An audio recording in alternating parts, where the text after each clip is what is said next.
하나님의 말씀은 창세기 23장 14절 15절 말씀 보십니다.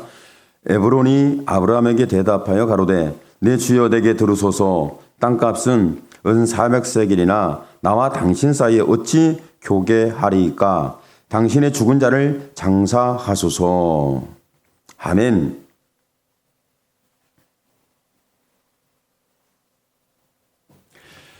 여러분은 사람과 사람 사이가 어떤지 볼 수 있으면 좋겠고, 우리의 신앙적인 부분에서 하나님과 나 사이가 거리가 있을까?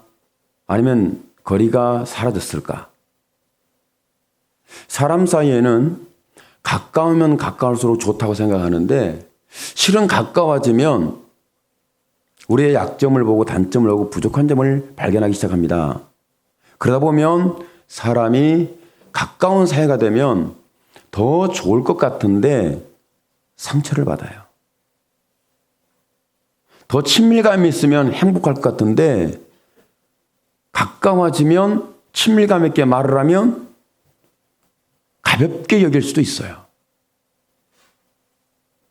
과거에 문제가 있었습니다. 과거에 아픔이 있었습니다. 과거에 슬픔이 있었어요. 그런 부분들이 지나가고 이제는 과거를 잊어버리고 새롭게 시작하자. 그래서 사이를 좁혀보려고 노력하는데 그 사이가 잘 좁혀지지 않아요. 좁혀졌다 할지라도 곧 반응은 또 거리가 멀어지는 것을 발견하게 되죠. 신앙생활할 때 저와 여러분은 하나님과 가까운 줄 알았는데 살다 보면 원망이 나고 불평이 나오는 거 보니까 하나님과 가까운 게 아니었구나.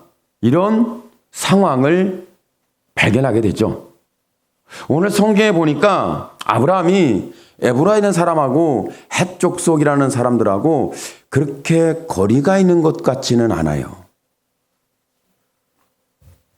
왜 그러냐면 에브론과 헷 족속이라는 공동체가 사라의 묘지로 사용될 땅을 주겠다는 거예요. 주는데 에브론이 무상으로 주겠습니다. 헷 족속도 그게 타당합니다. 그런 말을 들을 정도면 아브라함이 외지 사람인데 이방인인데 들어와서 가까운 사이가 형성이 된 거죠. 저와 여러분이 이렇게 사람들로부터 인정을 받고 존중을 받고 아브라함 같은 경우는 존중을 뛰어넘어 존경까지 이른 것 같아요. 그러니까 에브론이 하는 말이 나와 당신 사이에 적은 돈이 아니에요. 땅값은 은 400세겔이다. 이때 당시 은 400세겔이면 굉장히 큰 경제적 가치였을 것 같아요. 그런데 그 땅에 대한 은 400세겔을 받지 않는데 그 이유를 설명하는데 당신과 나 사이에 어떻게 거래를 하겠습니까? 이렇게 말했을 때 아브라함이 굉장히 내가 잘 살았구나. 내가 인생을 잘 살았구나.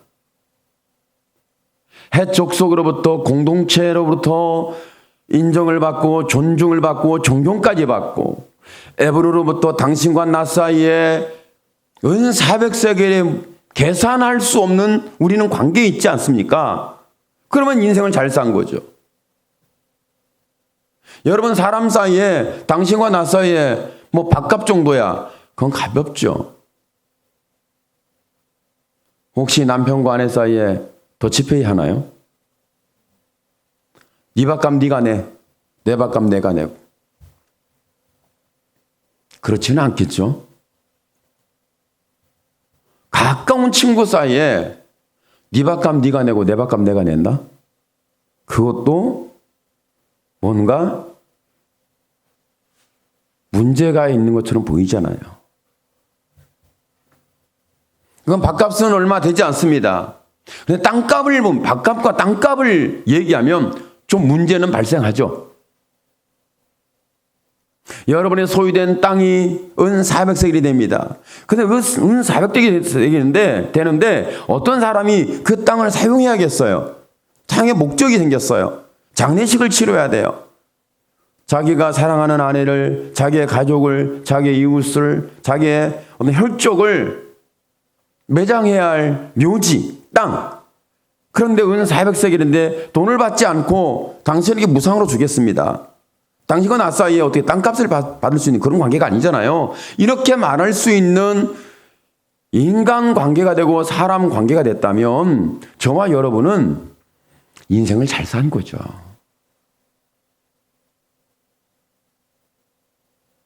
여러분이 경제적인 부분에서 사업을 했고 직장 생활하다가 직장에서 내가 그만둬야 되고 사업을 하다가 어떤 이유였던 간에 사업이 기울었어요. 그랬을 때 좋은 관계를 가졌던 사람들, 친구가면 친구, 이웃이면 이웃, 지인이면 지인, 아는 사람인데 다시 한번 해볼 수 있다고 이 땅을 당신이 사용하라고 그렇게 내어줄 사람이 여러분에게 있습니까? 저도 없는 것 같아요.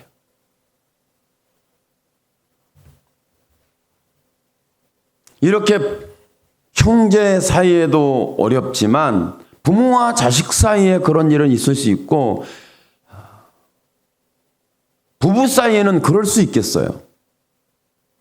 부부 사이에 여러분 돈으로 계산이 됩니까? 만약에 부부 사이를 돈으로 계산한다면 빨리 오늘 끝장을 내십시오. 왜? 어떻게 부부 사이를 계산으로 갑니까?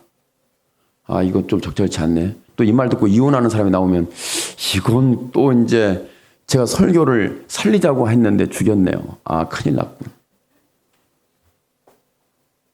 제가 여러분 사이를 갈라놓으려고 하는 게 아니라 여러분이 그렇게 부부 사이요, 부모와 자식 사이가 됐을 때는 아마도 그런 부분에서 아마 계산은 하지 않을 것이다.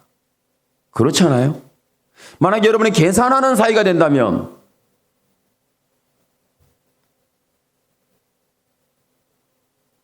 여러분 커피값을 계산하고 밥값을 계산하고 땅값은 이건 계산할 정도가 아니죠.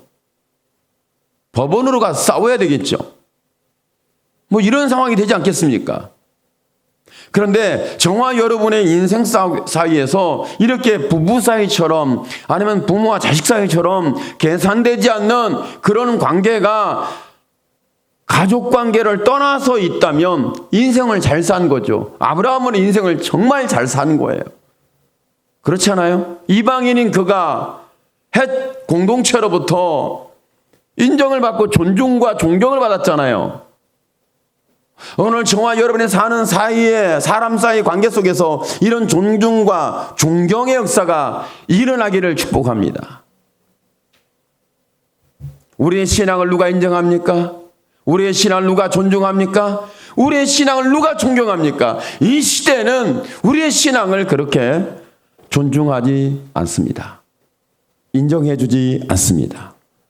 존경까지는 너무 고추장스러운 얘기죠. 하여간 아브라함은 인생을 잘 산 것처럼 보여요. 그러면 아브라함은 이런 인생을 어떻게 그렇게 잘 살 수 있었을까? 아브라함과 하나님 사이를 한번 생각해 보자고요. 아브라함의 사람 사이는 어떨지 모르는데 하나님과 사이가 어떤지. 오늘 저와 여러분의 부부 사이는 너무 좋아요. 그런데 하나님 사이가 뭔가 금이 갔다면, 경계가 생겼다면 부부 사이가 좋아야 되죠. 그런데 이 사이가 하나님 사이를 갈라놓는 그런 부분이 된다면 이걸 한번 생각해 봐야 돼요. 하나님이 부부가 서로 좋은 관계가 되기를 원한다고 말씀하고 있죠. 각방을 쓰지 말고 서로 등을 돌리지 말고 뭐 이런 어떤 말씀의 구절들이 있잖아요. 그런데 과연 하나님을 인하여서 그런 극단적인 관계가 형성된다면 우리는 어떻게 이해해야 할까요? 예수 믿는 사람이기 때문에 너와 나 사이는 갈라서야 되겠고, 신앙생활 때문에 너와 나와는 관계가 끝나야 되겠고, 예수 믿는다는 것 때문에 단서가 붙어가지고 인생이 저물어 가야 되고 인생이 매듭을 지어야 되고 인생을 관계를 마무리해야 된다면 이건 굉장히 적절한 상황은 아니죠. 그런데 예수 믿지 않은 사람하고 믿는 사람과 같이 사는 것이 이거 쉬운 일은 아닙니다. 그래서 여러분 부부 사이가 예수 믿는 게 얼마나 큰 축복인지 예수 믿으면서 서로 어떤 얘기를 하냐면 하나님이 무슨 복을 주셨냐, 하나님이 어떤 응답을 주셨냐, 하나님은 어떤 우리에게 기적을 주느냐, 이걸 찾고 헤매는 인생이 아니라 당신의 하나님은 어떤 하나님이고 나의 하나님은 어떤 하나님이고 우리 하나님은 어떤 분인지 하나님의 하나님됨을 말할 수 있는 관계가 된다면 이보다 더 좋은 관계는 어디 있겠습니까? 죄는 사라집니다. 어둠은 떠납니다. 절망과 좌절은 순식간에 저와 여러분의 결박을 풀고 해체되는 역사가 일어납니다. 왜요? 하나님은 하나님이시니까. 여러분 부부 사이에 다툼이 일어났을 때 뭐가 다툼을 일으키죠? 100% 돈입니다. 1000% 돈이죠. 10,000% 돈이죠. 결국 돈 얘기 때문에 인생이 망가지는 거예요. 성격 탓하고 안 맞는다 뭐 이상한 소리를 다 하지만 결국은 돈 얘기예요. 참 비극적이게 그런 얘기를 하기가 너무 자존심 상하니까 그런 얘기는 안 해. 그래 다른 것으로 얘기를 하는 거죠. 그러면 저와 여러분 아브라함과 하나님 사이는 어땠는지 여러분 아시잖아요. 하나님과 아브라함 사이는 돈으로 계산이 안 돼요. 아브라함이 뭘 심었고 아브라함이 기도를 많이 했고 아브라함이 뭔가 재물을 많이 드렸고 아브라함이 어떻게 하나님께 자기 신앙을 행위로 보였고 그러니까 하나님이 가까워졌다. 이건 비극적인 신앙관입니다. 예수님이 십자가에 피를 흘려서 값주고 산 역사는 여러분 돈으로 계산이 안 됩니다. 여러분의 죄를 씻는데 여러분 돈의 가치로 계산이 됩니까? 불가능합니다. 어떻게 예수님의 피에 흘린 사건을 여러분 돈으로 계산하려고 합니까? 그런데 우리는 계산하고 삽니다. 그런데 하나님은 계산하지 않는다는 거예요. 이것이 하나님이 저와 여러분에 베풀어 주신 은혜입니다. 은혜는 계산 없는 하나님의 베푸신 사랑이에요. 내가 노력했고 내가 기도했고 내가 신앙생활했고 내가 어떻게 행했고 내가 어떻게 심었고 어떻게 내가 뭘 했으니 하나님이 복 주셔야 맞고 역사해야 맞고 기적을 주어야 맞고 이적을 주어야 맞고 치료해야 맞고 영광을 드러내야 맞는다. 그런 비극적 신앙관이 저와 여러분의 신앙을 노예로 만들었습니다. 우리 인생을 노예로 만들었어요. 하나님 앞에 노예가 된 거예요. 수많은 신앙인들이 이렇게 하나님을 섬기되 자유롭게 기쁨과 감격으로 섬기는 게 아니라 노예처럼 섬기고 있는 게 얼마나 많은지 몰라요. 노예처럼 살다가도 하나님 만나면 자유가 일어납니다. 그런데 예수 믿으면서 노예가 된다는 거 여러분 그게 가능한 일입니까? 여러분 성경에 보니까 애굽 사람들이 출애굽을 하는데 그들은 400년 동안 노예였어요. 그러면 이스라엘 백성이 애굽 땅에 들어올 때 본질적 노예였어요? 아니에요. 총리의 가족들이었어요. 노예가 아니에요. 그런데 얼마 되지 않아 그들은 노예로 전락하고 말았죠. 그런데 하나님은 그들의 출애굽 이야기는 결국 노예 해방운동이었어요. 이건 정치적으로, 사회적으로, 사상적으로 하는 얘기는 아닙니다. 신앙적인 부분이고 영적인 부분일 뿐 아니라 죄와 사망의 법에서 우리를 건져내시는 구속의 역사를 하나님이 말씀해주고 있는 거죠. 이것을 하나님께서 출애굽의 역사를 이룰 때 이스라엘 백성이 행한 것은 단 한 가지도 없습니다. 그들이 값을 지불한 게 없어요. 조건 없이 하나님 베풀어 줬어요. 이것이 하나님이 주신 은혜예요. 저와 여러분이 예수 믿고 자유했으면, 저와 사망의 법에 자유했으면 우리의 노력의 결과요, 우리의 기도의 결과요, 우리의 신앙의 결과요, 우리가 심고 거두는 것의 결과가 아니라 하나님의 은혜의 결과라는 사실을 잊을 수가 없는 하나님의 사랑의 이야기입니다. 하나님은 저와 여러분을 그렇게 사랑한 거예요. 오늘 말씀 속에 보면은 이렇게 말씀하고 있죠. 내 주여 내게 들으소서. 땅값은 은 400세겔이나 나와 당사에 어찌 교개하리까? 어떻게 계산이 됩니까?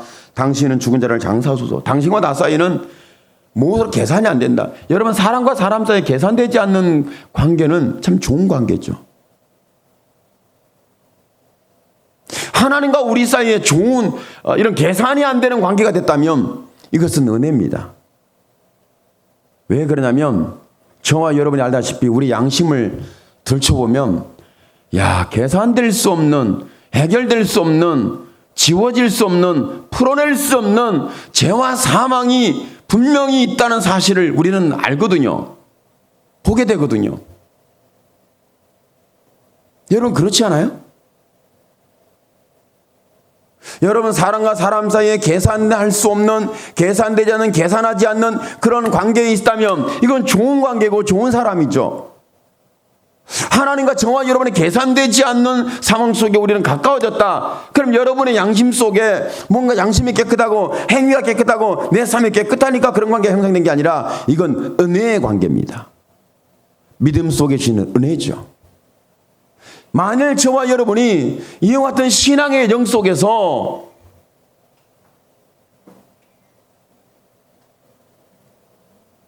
계산한다면 남편이 잘못했어, 부모가 잘못했어, 자식이 잘못했어, 뭔가 잘못했어. 그걸 따지고 그걸 계산하고 다투고 혈기 부리고 난동 부리고 각방 쓰고 이렇게 되어진다면 이건 행복한 관계라고 말하기는 어렵죠. 좋은 관계는 아니죠. 분명히 뭔가 불이한 상황이 지금 침투해 들어온 거죠. 그 불이한 관계를 깨끗이 털어내고 지워내고 결박을 풀어낼 수 있는 유일한 단서는 저와 여러분의 심령 속에 사랑이 찾아 들어와야 합니다. 이 사랑이 아니면 불가능해요.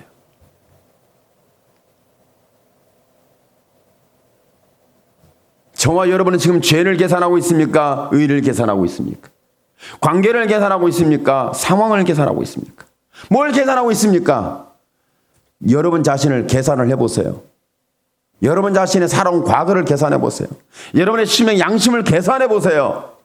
하나님 앞에 설 수 있는 자격 조건이 전혀 없다는 것을 우리는 인정할 수밖에 없고 하나님께 뺏겨 들고 나올 수밖에 없어요. 그런데 그것도 우리 의지로 안 되더라고요.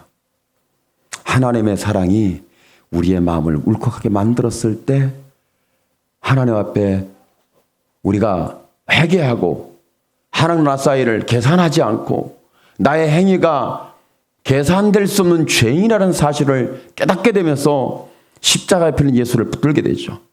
이 사랑 외에는 나를 살게 하는 생명의 성령의 법이 없다라고 고백하게 되죠.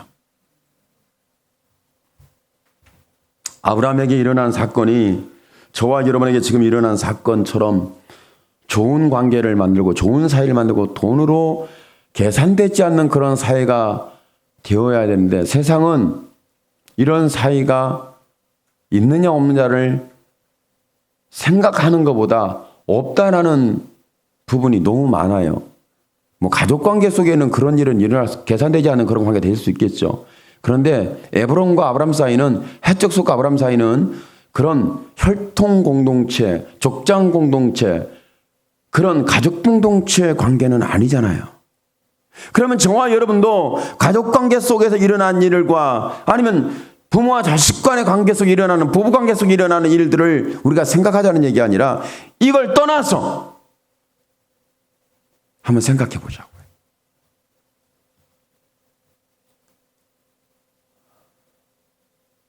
어제 제가 저희 아이하고 대화하다가 아이가 그런 말을 하더라고요. 뭐라 그러냐면 어렸을 때 자기가 많이 맞았대요. 아, 어렸을 때 내가 많이 때렸구나. 제가 체벌을 많이 했나 봐요. 그러면서 맞을 때 살짝 맞은 게 아니라 하여간에 좀 심하게 맞았다고 표현을 하더라고요. 그러면서 동생이 혼나면 긴장하고 형이 혼나면 긴장하고 막 그런 어떤 연대 책임을 물은 것 같은 그런 분위기였다고 이제 얘기를 하더라고요. 아주 어렸을 때 얘기입니다. 근데 그게 그때 당시에는 이해가 안 됐죠. 지금 성장해 보니까 이젠 좀 이해가 될 것 같대요. 된대요. 그 말을 듣고 야 초등학교까지만 아빠가 체벌을 했고 그 이후는 체벌을 안 했어. 너 몰라? 했더니 알죠. 그렇다고 내가 너네 성격 고치고 인생 고치고 행위 고치고 삶을 고치고 뜯어 고쳐서 너네가 아주 천사 같은 의인을 만들려고 체벌을 한 거 아니야. 체벌의 목적이 단 한 가지야. 무엇이 옳고 그른가만 분별할 수 있는 시각을 주기 위해서 저는 체벌을 했어요. 지금 저와 여러분 옳고 그름을 분별 못한다면 체벌을 안 받은 결과예요. 지금이라도 그렇게 체벌 안 받은 결과 때문에 잘한다면 저한테 종아리를 거두고 해초리 하나 만들어 오면 제가 뜯어고치진 않지만 흑백 논리적인 부분의 옳고 그름을 고건 형성시켜 줄 수 있을 것 같은데 가능성이 없다는 것을 또 저는 인정합니다. 왜? 여러분이 성장할 대로 성장한 성인이 되었기 때문에 이건 불가능해요. 그런데 지금에 와서 보니까 성장해서 보니까 그런 얘기를 하더라고요. 참 감사하다고. 너무 고맙다고. 이제는 저하고 자녀들과의 관계 속에서 계산되지 않은 관계로 성장해 온 거예요. 물론 어렸을 때부터 저는 계산하지 않고 같이 살았는데 애들은 왜 맞는지 모르고 많이 맞았다 적게 맞았다 누구 때문에 혼났다 뭐 계산을 많이 했을 거예요. 그렇지 않겠어요? 그랬는데 지금은 그 상황에 성장하다 보니까 계산되지 않는 관계가 있다고 고맙다고. 그러면서 하는 말이 이제는 뭔가 일을 진행함에 있어서 중간에서 이럴까 저럴까 갈등하면서 이 시간과 인생을 허비하지 않는 그런 부분이 형성되어 있어서 갖춰줘서 고맙다. 뭔가 결정하면 확실히 옳으면 진행하고 틀리면 아니라는 결정을 정확히 내려서 아니라고 말한다. 그렇게 산다고 행동한다고. 그런 말들을 하면서 참 제 개인적으로는 참 고맙고 감사해요. 그렇게 성장해 준 게 고맙고 감사해요. 그러면 그 성장 과정에서 자라는 과정에서 앞으로 미래에도 아마 수많은 혼돈과 무질서가 있을 가능성이 굉장히 높아요. 왜? 인생이 그러니까. 그런데 오늘 말씀 속에 이런 과거의 그런 부분 때문에 하나님이 개입하셨고 현재 우리가 그렇게 무질서 속에 있는 우리에게 하나님이 개입하셨고 앞으로 미래적인 상황 속에 우리는 어찌할 바를 알지 못하는 그런 무지한 갈등 속에 있는 우리에게 하나님이 개입한다는 사실, 하나님이 찾아오신다는 사건, 하나님 우리 사이에 들어오신다는 사건, 그리고 값없이 예수의 피로 씻겨서 저와 여러분을 하나님의 사랑으로 값주고 사내시는 이런 피 흘림의 사랑이 우리에게 있어진다는 것만큼은 이건 하나님이 주신 약속입니다. 이것이 약속된 사랑이에요. 오늘 저와 여러분의 신앙, 현재, 과거, 미래 전부 한번 볼 때 우리는 계산하면서 틀렸는지 맞는지 그러면 되니 안 되니 후회와 기회를 놓친 절망과 좌절과 미래에 대한 보이지 않음에 대한 좌절 절망감이 얼마나 많습니까? 그런 부분. 그런데 아브라함이 이런 상황에 있음에도 불구하고 지금 사라의 죽음의 장례식 속에서 얼마나 혼돈 속에 빠졌겠어요. 그런데 그런 사이에 에브론과 헷 공동체 사이에서 아브라함과 이 사이에서 여러분 돈으로 계산되지 않는 관계가 형성됐다고 성경이 말하면 이런 좋은 사이, 좋은 사회, 좋은 관계를 말하는 것도 있지만 더 깊이 봤을 때 이렇게 된 이유는 하나님의 은혜가 그렇게 만들어 준 거예요. 오늘 여러분의 마음속에 갈등이 있습니까? 계산이 됩니까? 누구를 미워합니까? 누구를 싫어합니까? 누구 때문에 원망합니까? 누구 때문에 아파합니까? 뭐 때문에 저와 여러분은 자꾸 내 마음에 갈등을 일으키는 저울추가 왔다 갔다 하면 정확히 북쪽을 가리키든 남쪽을 가리키든 정확하게 내가 기준에 가리키는 바늘 저울추를 봐야 되는데 이걸 보지 못하는 굉장히 심각한 혼돈의 계산이 안 나와요. 인생은 무한대니까. 죄는 무한대니까. 부딪힌 고통과 슬픔과 상처는 무한대니까. 계산이 안 돼요. 거기에 오늘 예수님의 피 흘린 사랑이 다시 한번 스며들기를 축복합니다. 다시 여러분 속에 들어와서 마음을 풀어내고 양심을 털어내고 삶을 짐을 내려놓고 그 하나님의 은혜의 가치가 나의 나됨으로 발견돼서 나를 이렇게 내가 혼돈 속에 있어서 내 마음의 양심의 저울추가 믿음의 저울추가 아니라 세상에 가치관 저울추도 없는 무지와 혈기의 저울추로 내 인생을 망치고 내 개인적 탐욕의 저울추로 내 인생을 절망시키고 결박시켜서 사망으로 끌고 가는 내 모습이 발견됐을 때, 그런데 발견된 이 모습을 그대로 피로 가지고 살아내시는 계산할 수 없는 하나님의 사랑으로 우리를 붙잡아 주셨고 우리 하나님이 되어 주셨고 우리에게 은혜를 주셨고 우리를 사랑해 주셨어요. 이것이 하나님의 사랑입니다. 오늘 이 사랑이 여러분의 마음속에 다시 한번 찌꺼기를 제거해내고 결박된 결박을 실타래처럼 끊어내고 풀어내고 그리고 다시는 내가 내 혈기와 내 탐욕으로 저울질하는 내 개인의 악습으로 저울질해내는 이런 죄악의 역사가 아니라 하나님의 은혜로 보게 하고 말하게 하고 행하게 하는 진리의 자유함이 오늘 여러분의 응답이 되기를 예수님의 이름으로 축원합니다. 아멘. 기도합니다. 주여 살아계신 하나님 영광을 주께서 받아 주시옵소서.